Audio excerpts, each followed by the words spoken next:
All right. Hi, everyone. Welcome to the Happy Wife School show. Thanks for your patience as I came on. This one took a little bit longer this morning to get wrapped up and planned. So thanks for standing by and for being here on your weekend to join me today. And I'm excited to get into our topic of how your wife's selfishness is destroying your marriage. So I'm going to teach a little bit and get underneath to the root of our selfishness as women, and then where we're going to go later in the show are 10 selfish behaviors married women have. So stick with me to that point. Excited for all that we're going to talk about today and really unpacking our selfishness as women, because it's very, very deeply ingrained and very much a pervasive behavior, in spite of the ways that we play the martyr and make everyone in society and our culture believe that women are the caring, giving ones. And there's a whole other story going on underneath that. So that's where we're going today. But if you can let me know that you can see me, hear me, everything's coming through okay, I always appreciate that very much. And then just a couple announcements, as always, before we get going into the topic.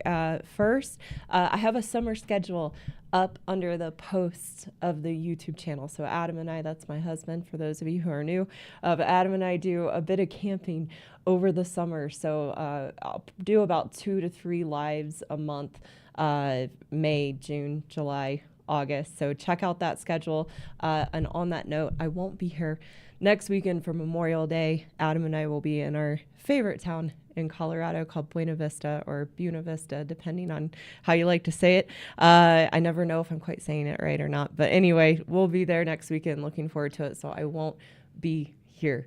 And then also, if you like to listen to this version, the long live show that I do every Saturday in podcast format, or you like to share it in that way, please give me a follow on Spotify or Apple, and be sure to give it a review as well. And then lastly, please check out my colleague and good friend Josie, her YouTube channel.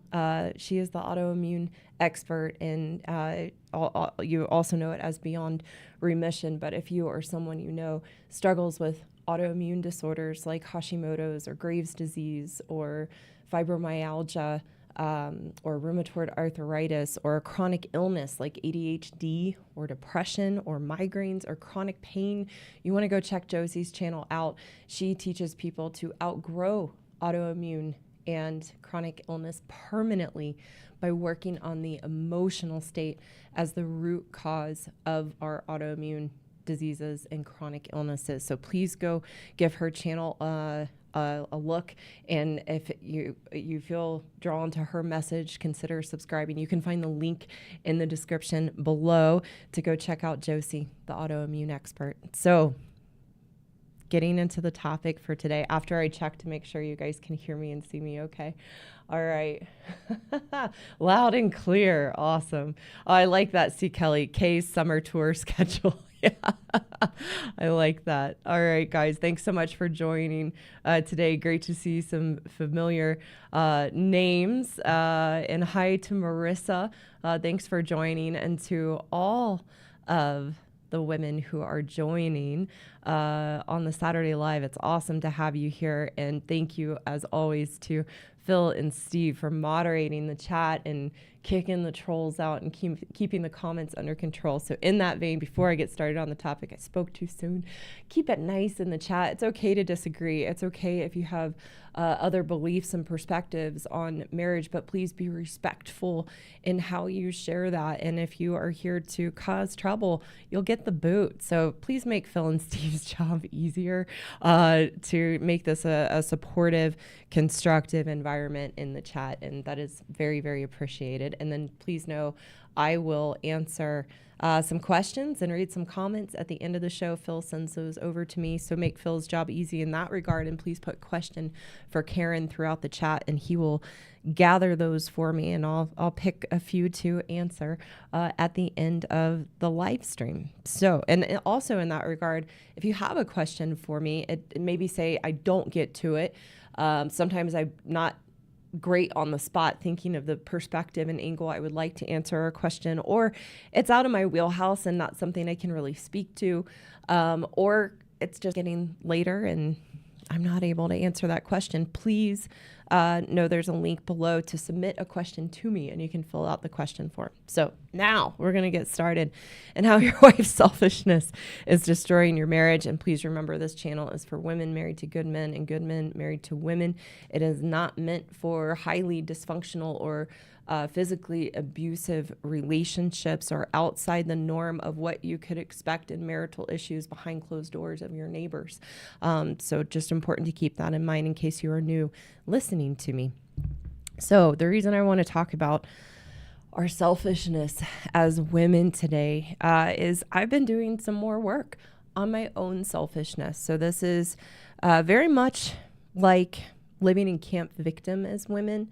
Selfishness is a pervasive behavior pattern that we have. And so I've worked on my selfishness over the years as I've started this path and learning to live in camp, take responsibility. And recently it's reared its head and shown me some other sides of my selfishness for me to see and be able to work on for the benefit of myself, for the benefit of Adam and my marriage and my loved ones in my life. And in particular, really seeing the ironclad wall and steel surrounding that iron of a wall that we build in our selfishness as women, that it is a protective mechanism.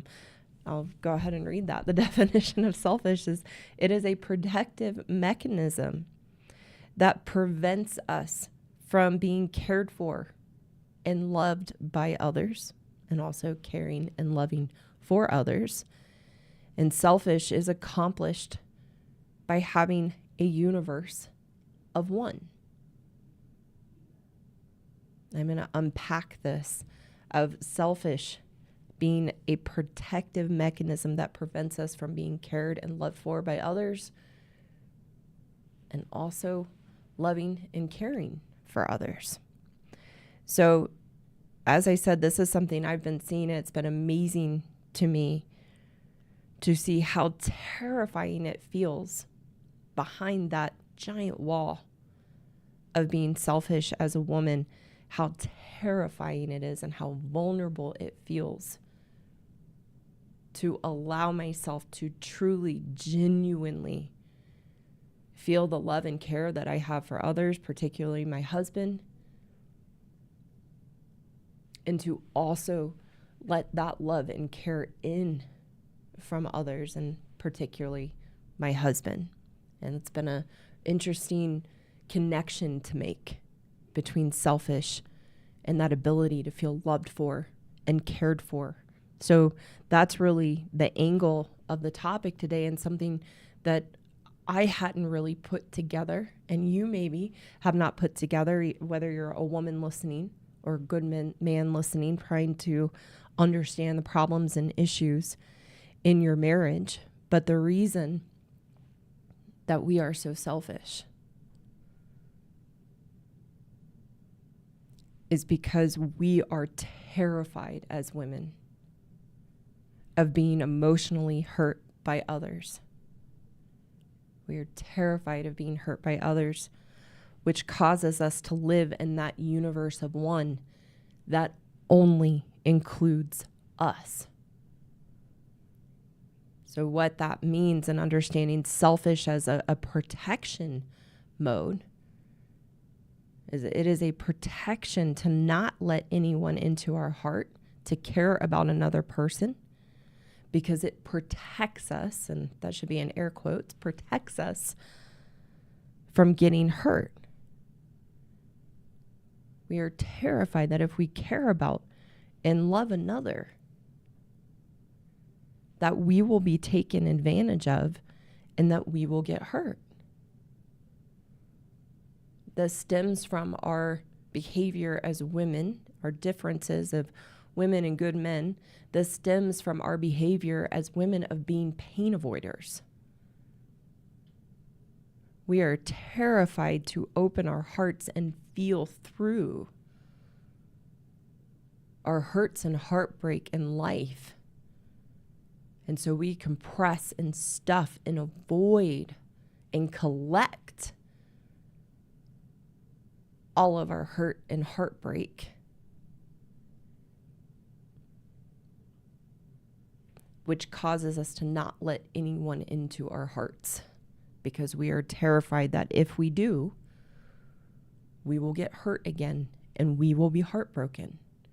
So selfish really comes from our pattern as women of being pain avoiders, whereas good men, as I often talk about, are problem solvers.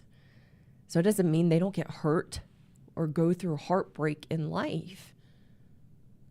But in general, they are able to move through that and see the practical side of life, that it's a part of life. And it doesn't do any good to hold on to that hurt and walk through life with that hurt.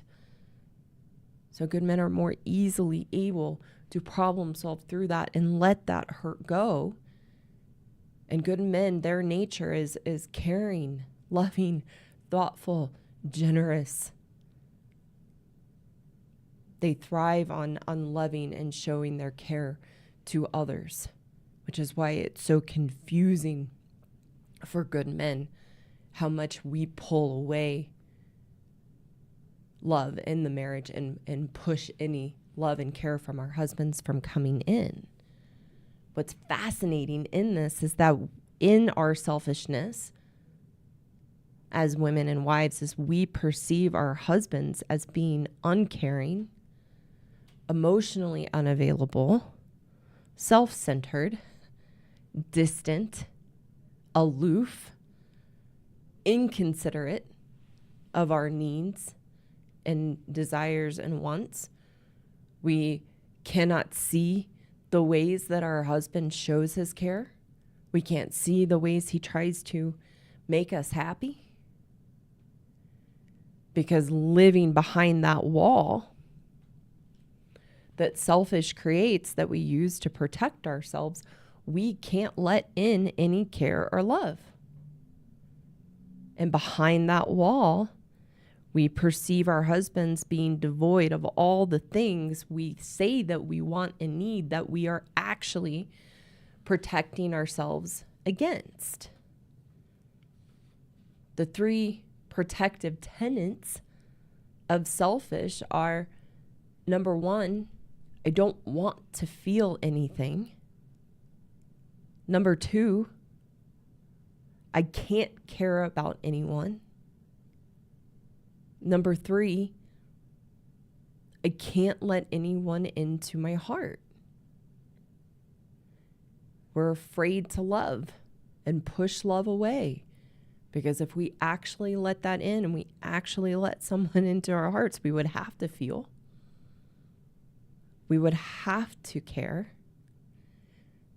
And we would have to open our hearts and let others in and risk being vulnerable, risk getting hurt, risk getting heartbroken.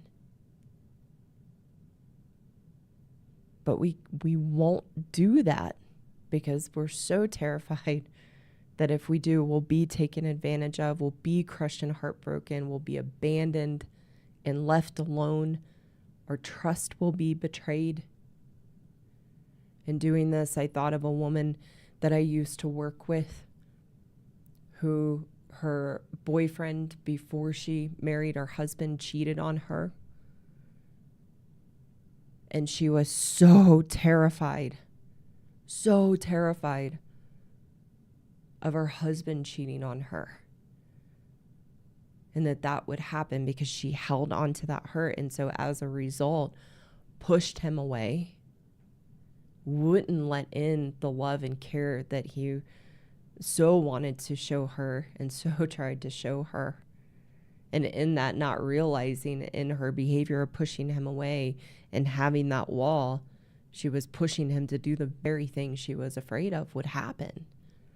This explains the Rolodex of hurt we carry as women, that we accumulate all the hurt and heartbreak we've gone through to actually validate why we must protect ourselves, with being selfish and being in that universe of one. The truth is, the hurt we have as women actually comes from the wall. That we feel hurt by others because of the wall and the protective mechanism we create in selfish. That the selfishness creates the hurt. What happens in that is we push others away.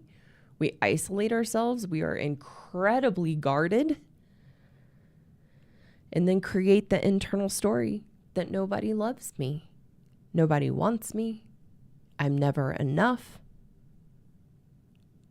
When in actuality, we can't let their love in behind that wall and project how we feel on the inside onto our husbands or the other people in our lives as the cause of our hurt.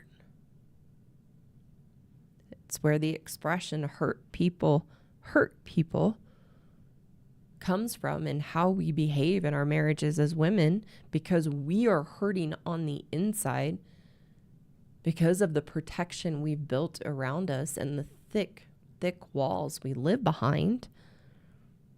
That if we're hurting on the inside, we're going to hurt back because we feel entitled and justified to hurt back. And in that, we can't feel and understand and see that we are hurting ourselves. So in this perspective and angle of understanding selfishness, I'm hoping this will help good men understand why your wife has pushed away love in the marriage and sucked all the love out of the marriage, and why there is such a lack of affection and love and care,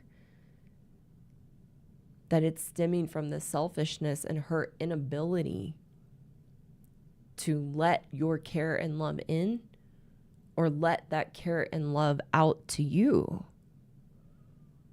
That the selfishness is what's pushing you away, and in that, she can't see her actions and behaviors as the contribution to the problems in the marriage. Because in that selfishness, we live in a delusion. It's not us, it's you. Because we're projecting that out. And what I'm hoping for women to hear, remembering this is the red pill for women to see the truth of how we operate and the truth of our behaviors in marriage and relationships with good men, not to make us wrong and bad, but to wake up so that we have the ability to make different choices and actually change. Because until seeing the truth and being aware of how we're showing up and the dynamics we're bringing into a marriage or relationship with a good man, we can't change. So I want women to understand and see that it is our selfishness that is why we perceive our husbands as being unloving, uncaring, distant, self-centered, and for many women, seeing your husband as a narcissist. That's what we project out, when in actuality, it is ourselves hiding behind that protective wall of being selfish. So where I would like to go next are 10 selfish behaviors that married women have. And the purpose of this list is that, one, for women, we have to understand that in our selfishness, and remembering that that is a protective mechanism that prevents us from being cared for and loved by others, and giving our own care and love to others. And we create a universe of one where we're the only ones in it. That in that there is no self-awareness, because it is a pervasive, insidious, ingrained behavior that we have in being selfish, that we can't see it. So this list is to help you see and pinpoint your behaviors and understand the selfishness in them. So again, you can wake up and catch yourself and begin to change. And when you are married to a good man, he will be right there waiting for you. And you will see the delusional reality that you have been living in, thinking he is the problem and he's the selfish one and he's the uncaring, unloving one. When you have to understand a good man's nature is all he wants to do is love and care for you and show you that, but you're pushing it away and not letting it in. So this list is to help you see your own selfishness, and for good men to see your wives using this list to see her selfishness, not to make her wrong or bad or make yourself a victim, but to know you're not the problem in her feeling uncared for and loved for. Good men spend their time and energy and focus trying to make their wives happy, trying to do all the things she says that she needs to be happy, hoping if they do just enough or they do it right enough, that their wife will bring down those walls and re-engage, and the woman they married will be there. But good men need to know there's nothing you can do. Nothing you can do to make your wife happy and get her to re-engage when she's behind that wall of selfishness. She has to wake up to see those behaviors in herself and see this in herself so she can change. When you understand the reality, it's not you. It's not something you're not doing or missing or lacking that she doesn't feel loved or cared for. Then you can stop throwing your energy and actions into an empty bucket and put that into yourself to rebuild your strength and confidence that has been sucked out of you and your wife's selfishness. So 10 selfish behaviors married women have. And as I did this list and got through it, I thought, did we get the right list? Because after doing this, it shook up a whole other host of behaviors. So for those listening, please put in the chat or the comments for the women, the selfish behaviors you know you have, and for the men listening, the selfish behaviors that you see from your wife, and let me know what I missed. And I'll throw on some bonus ones after I go through this list of 10. But again, 10 selfish behaviors married women have. Number 1, being controlling, meaning micromanaging and being so rigid to need everything our way. So we can do this by going behind our husbands if they're cleaning or tidying up in the house and refolding the towels or repositioning the couch cushions, micromanaging what our husbands wear or how they do their hair or how they do a task, or I often like to use the example of like how they, chop an onion in the kitchen or chop vegetables for the dinner being made, from, what you eat to what's in the house, what you're allowed to watch or not watch. But we are very, very controlling and micromanaging. Number 2, being emotional. Meaning feeling entitled to our highs and lows, our moodiness, our bitchiness, and how selfish that is and doesn't take into consideration how that affects our husband, how that affects our kids, what it's like to be around us when we're moody and bitchy and emotional, and just letting it spew out and feeling no responsibility or accountability to be in control of our emotional state. Number 3, withholding sex, that we feel entitled to not have sex and deny the very needs of our husband, and how selfish that is. Number 4, and selfish behaviors married women have. Number 4, not taking care of ourselves. It is shocking to me. And I work with high-level women. I work with high-level, successful women And has been astonishing to me how they will share and bless them because they're vulnerable. And I had to see some of these things as well. But not showering every day. Just especially stay-at-home moms or women that don't have to work who are married, staying in pajamas all day, not getting dressed, not shaving regularly, not brushing our teeth or washing our face at night, taking care of our skin. And that's a selfish behavior that we have in marriage. It's not just us, but we treat it like it is. That's that universe of one.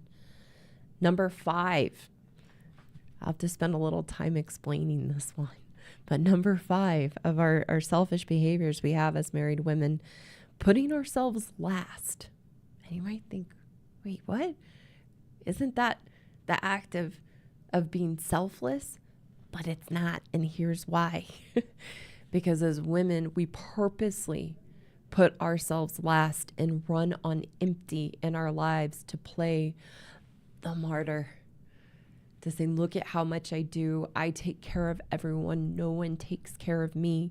And the problem is when we put ourselves last as women and we run on empty, we barrel through life, sped up, not thinking through our choices, not thinking through our needs, not thinking through our priorities in life when we make really poor decisions and make a mess out of everything.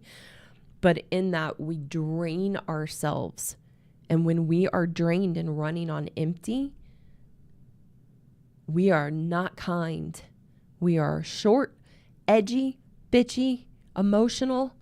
And in that, we blame everyone else for our internal experience of being empty, drained, resentful, no time for ourselves, feeling like a victim, feeling confused about life and lacking clarity. That's what the experience of putting ourselves last creates. And then we are no fun to be around. And then we resent our decisions. We resent the commitments that we make, and we don't treat people well.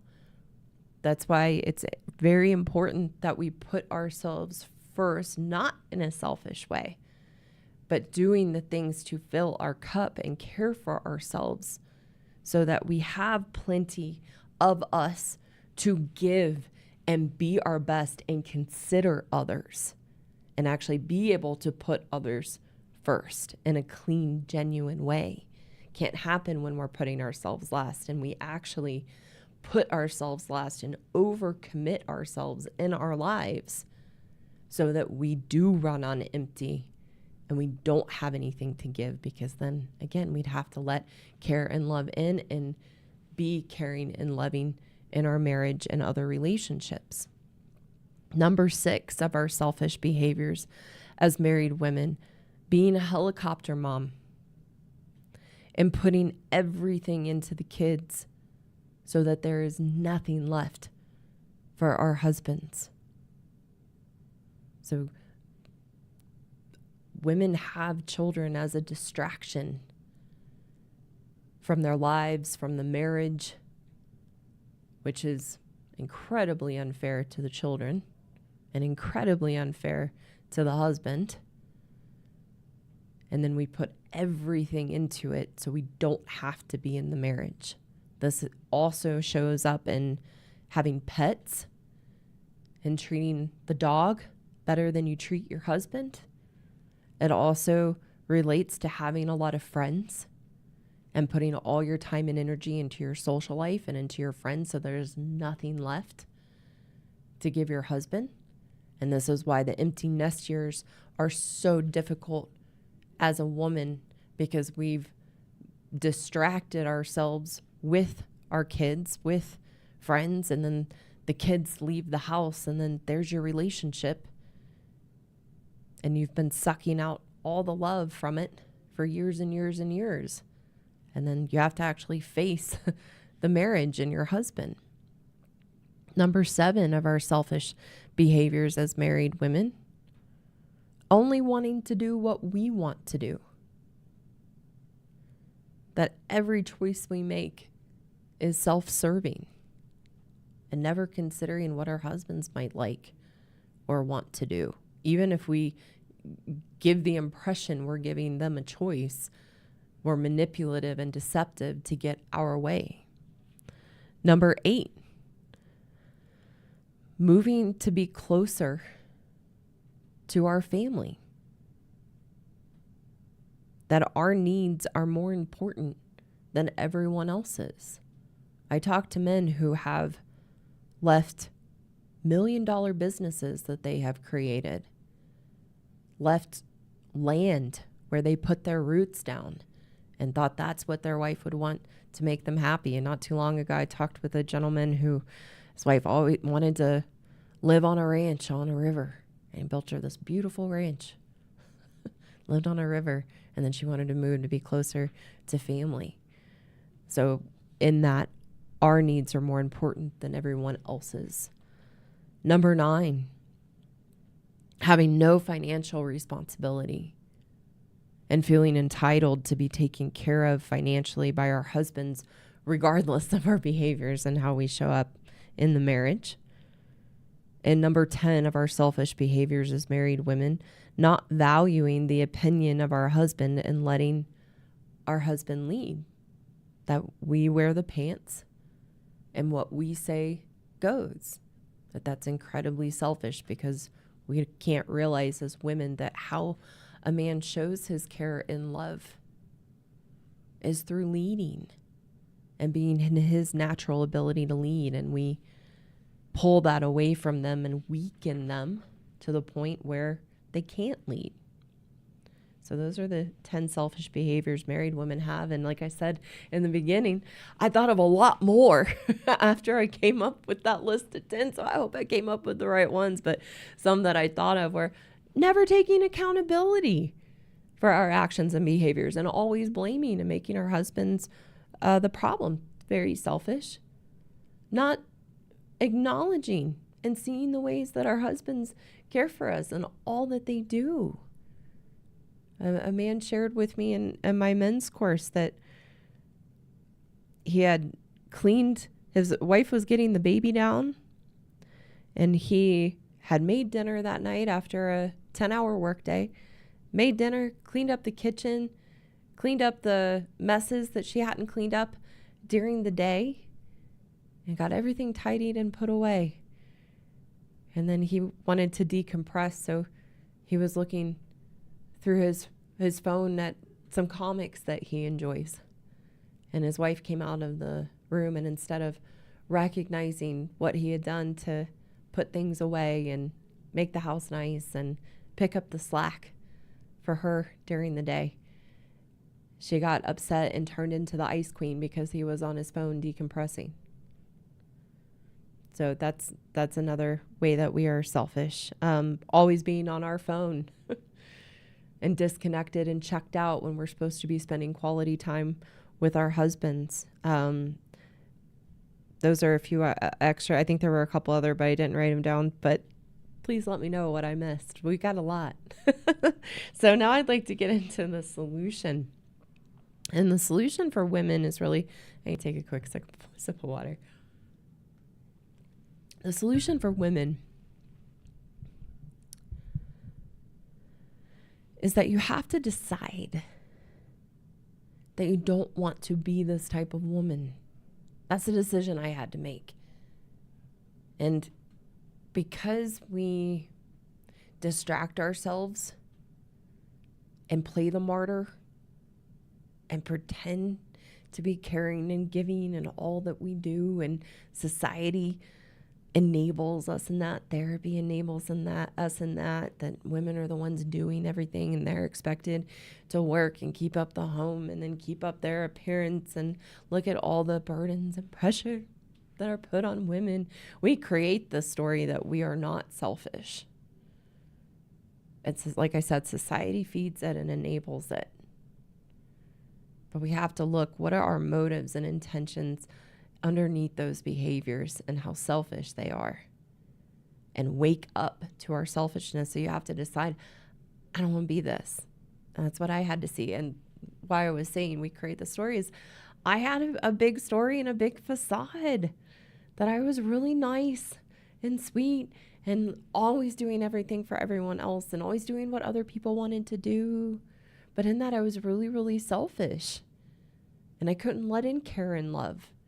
And so I had to break down that wall and see that. And my marriage was the perfect mirror into my selfishness. So you have to have the courage and vulnerability to see these behaviors in you so that you can identify them and catch yourself so that you can make different choices and change.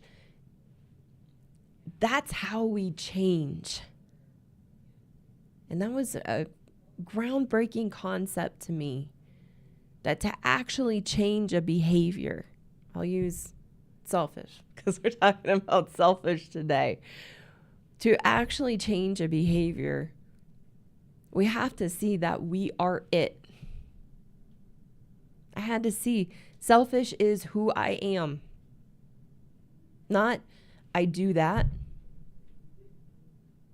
not because of the way I was raised, I'm selfish. But no protection, no excuses, no pointing the finger out.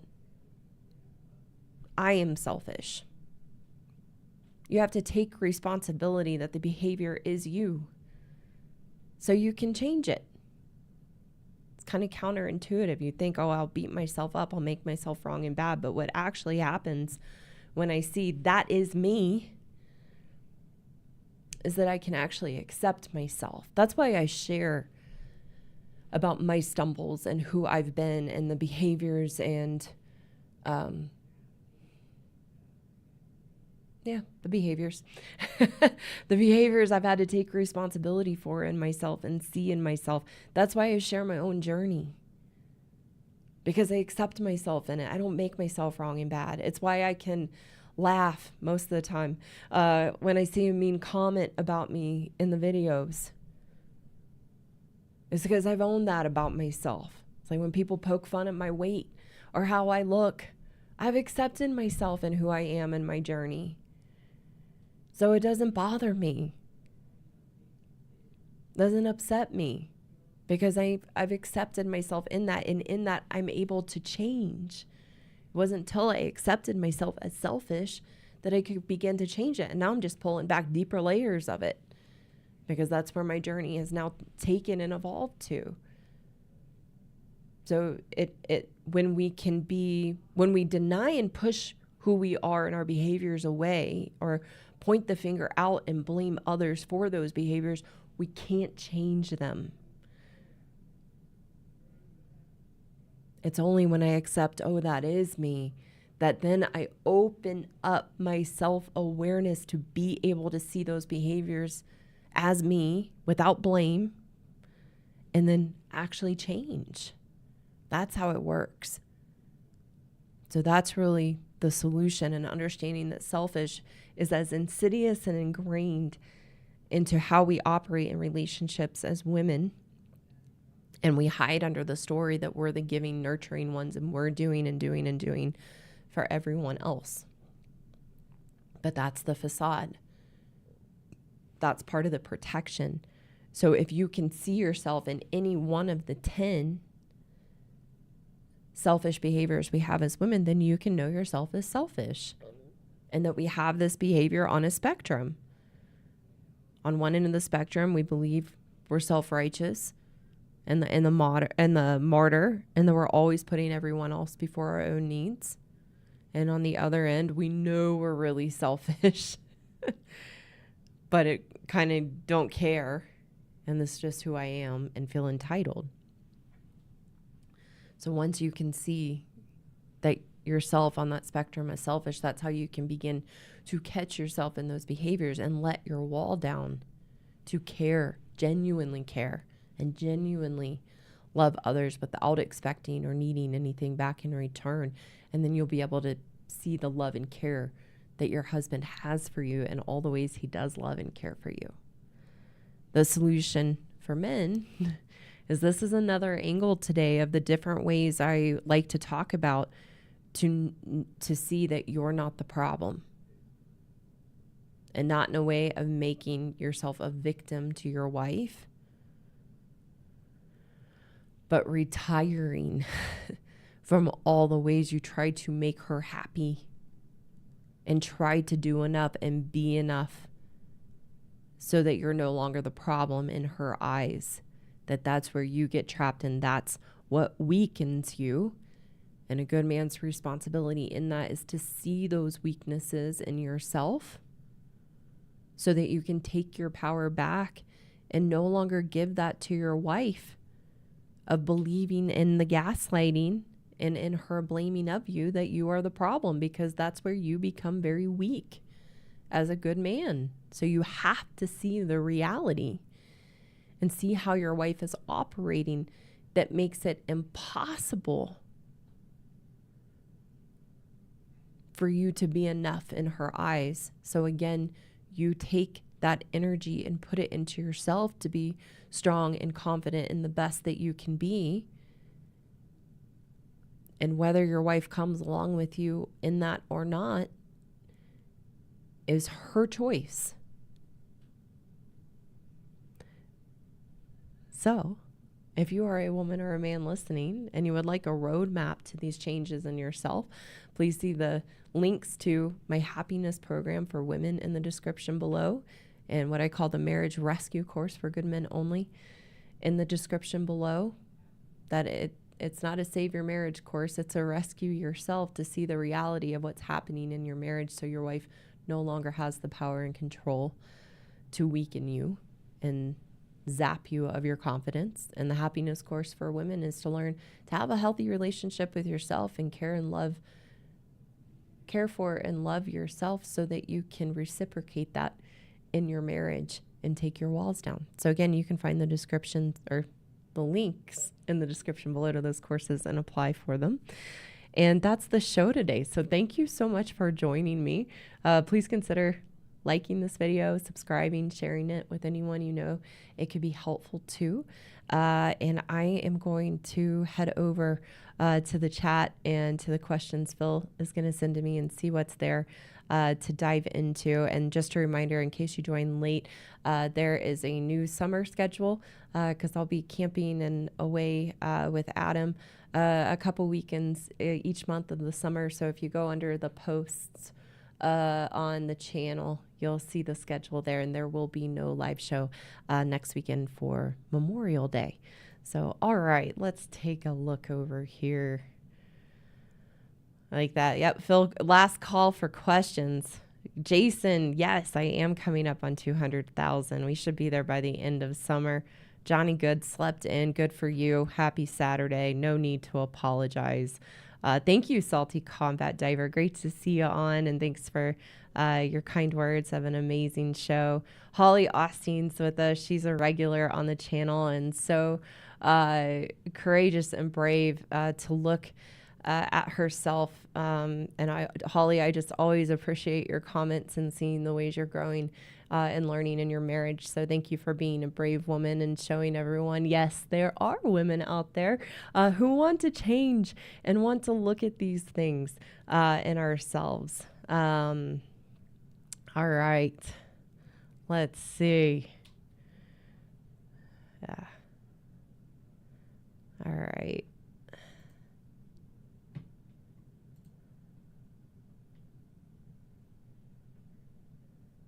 Aw, thanks, JoJo, for your contributions. As nothing, just thank you, Karen. You are a beacon for so many here. Thank you. I appreciate that very much and that acknowledgement. And Hill Rat 4-wheel drive, thank you so much for your contribution, and you are very welcome. And Phil, thank you so much. You're so generous. Karen, many of us appreciate your genuineness and honesty and sharing your experience to benefit others. Thank you so much. Yeah, that's the only way I know how to do this. So it's just part of how it goes. So thank you guys very much. That will go towards mine and Adam's camping experiences starting next weekend.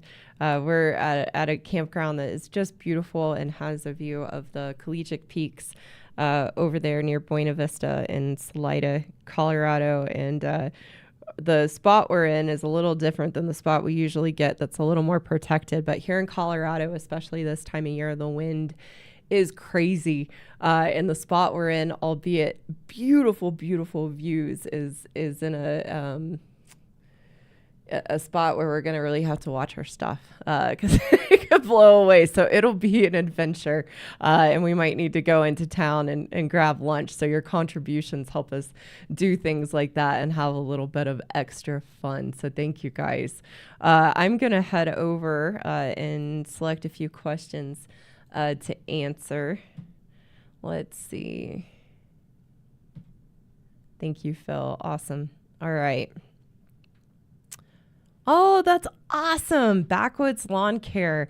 I showed my wife your channel, and our marriage has taken a complete 180 for the better. So thank you. You are so welcome, and you are a very, very blessed man that your wife was open to the videos, and thank you for sharing that experience to encourage other men who feel ready in that to share the videos. And instead of, it's going to go one way or the other. So I'm so happy that it has gone well and that your marriage is improving as a result of what I am teaching. And thank you so much for taking the time to share that. I love seeing that. So Malefi Maleo, thanks for the videos. You're welcome. I am curious what gave you an awakening as a wife. Excuse the assumption. No, you're correct. I had an awakening. How did you get to a point of recognizing wifely shortcomings and addressing it? I like that phrase. Thank you. Our wifely shortcomings. That's what they are. And great question. So some of you have heard this before, but those who are newer, it's good to share my story every once in a while as a way to get to know me and how I got to this place. So I did have an awakening moment, and the key was I had to be open-minded. And I am, while I am open-minded, that can certainly come with plenty of stubbornness and resistance. But I was on a spiritual seeking path is the best way to explain my awakening as a wife. I had been I was 30. I'm 41 now.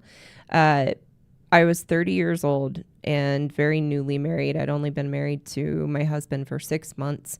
But I had been on a seeking journey, and I had been in about 6 or 7 years of therapy. I was a yoga teacher. I did a lot of things. I taught a lot of kind of woo-woo spiritual practices, trying to find myself and trying to find meaning to life and trying to figure myself out, all while just continuing to be a mess and continuing to build a big, giant victim story of why I was the way I was and the limitations I had in myself. And at this time, I also had a facade that I was a very good wife, very kind, very nice, very sweet, and lived in that delusion and couldn't see my behaviors in the marriage, even when Adam, my husband, would say things like, "I'm never right. I am always wrong," or "You never listen to what's going on for me." I thought he was the delusional one. And so I had gone to a free workshop hosted by my mentor, David. And because I was a seeker, and I got a call one day if I wanted to come to this workshop. And it was really about getting out, probably not the words we used then, but now really getting out of camp victim and can't take responsibility. And I was blown away. It wasn't about a workshop on marriage. It was just a workshop on really like healing and becoming the best version of ourselves. And I was blown away. I just heard straight truth. And it was the first time anyone had ever told me that I was the problem in my life. And that if I was the problem, it was a good thing because I was the solution. Because I had been in 6 and 7 years of therapy indoctrinated into a belief system that my problems and insecurities and behaviors stemmed from my childhood, my past, my parents, failed relationships with men. And that broke my cognitive dissonance to see what is it about Karen. And so I began working with my mentor, and I had to really build a foundation of self-awareness and building a relationship with me. And then one day he said, we need to talk about the dead limb you're dragging behind you. And I was like, what? He said, your marriage. And I think I wanted to punch him in the face and run. I was like, no, we're not touching that one. But like I said, I'm open-minded. So I overcame that resistance and stubbornness and really began to have my red pill moment to see how I was showing up and how selfish, how much accountability I lacked in my marriage, and how emasculating I was to my husband. So my mentor, David, and his partner, Peggy, were instrumental in me, and continue to be, in seeing my woman ways or wifely shortcomings. And in that, he also had me read a book by Dr. Laura, The Proper Care and Feeding of Husbands. And that was a big eye opener, and I couldn't deny anything that was in there about myself. So that was my awakening moment. And I had to want it. And I believe it was a divine intervention, because I believe what I'm doing and my message are my calling from God. And he's guiding me and bringing this out into the world. So that was my awakening. Thank you for asking. And thank you for those who've heard that story before, for being patient and listening again. Yeah, a good question, Chris. Do women ever step back and introspect about why they treat us good men with disdain sometimes? Yes, they do.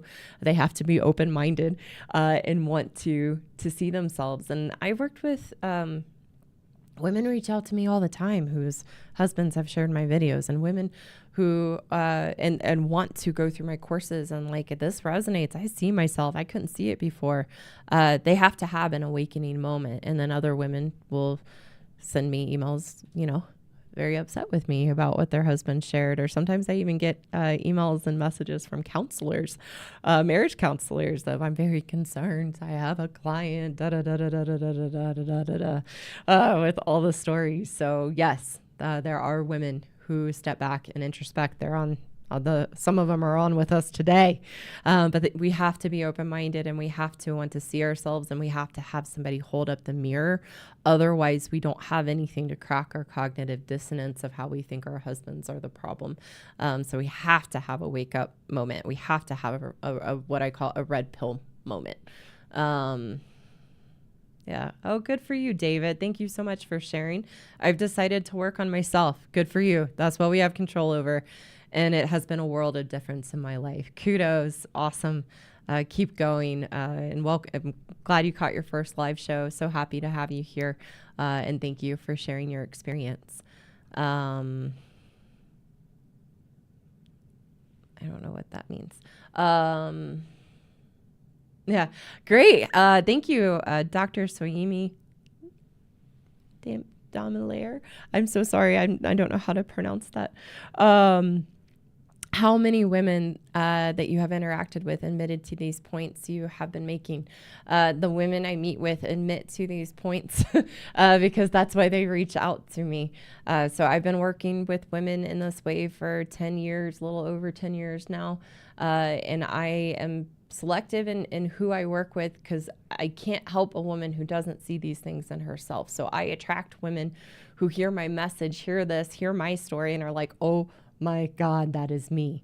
And they see it. We just need the mirror held up. So I would say, unless a woman reaches out and gets in front of me just to be upset with me, which can happen, but not very often, all the women I talk with admit to these points because they had the mirror held up from what I'm sharing and can see themselves, and normal everyday women, not psycho birds or anything like that. Very normal women who are very high functioning in their lives, either as a mother and a stay-at-home mom, or as a professional, or even business women and entrepreneurs, all kinds. So thank you for the question. Question. Ravid Gator, thank you. Can we request a part 2 to this list? Yes, you can. I think that would be great. There can definitely be a part 2. And thank you so much for the question. That's great. So I'll hop back over here. Oh, thanks, C. Irving, so much, and all your generosity to the channel. Karen gives us hope. It shows us the solution can be found in the problem. God bless, Karen. Thank you so much. That's that's what I'm here. I just had a woman share with me yesterday, who I talked to who's now in my happiness program for women. Her husband shared videos with her, and she was open to them. And she said, my husband sent me quite a few of different videos from different influencers and people on YouTube. And yours stuck out to me the most, and I could resonate with it because you are actually offering a solution. So that is what I'm here to do. There are solutions to these problems, and those who feel there are not, you're stuck in camp victim. And it's important to see that, because in that we limit ourselves. So that's what I'm here to do. And I appreciate the acknowledgement of that, C. Irving, that there are solutions to these problems, and that hope is a very, very important thing in our world and in the world of marriage, that God does intend for us to have a dance as women and good men to come together and overcome these differences and be able to complement each other and help bring out the best in each other. So thank you so much for that. Let's see. Come back over here. I'm going to hop off here soon, guys. But just seeing if anything. Oh, thank you so much. Spelt Soimi, but pronounced Shoimi. Thank you. I appreciate that.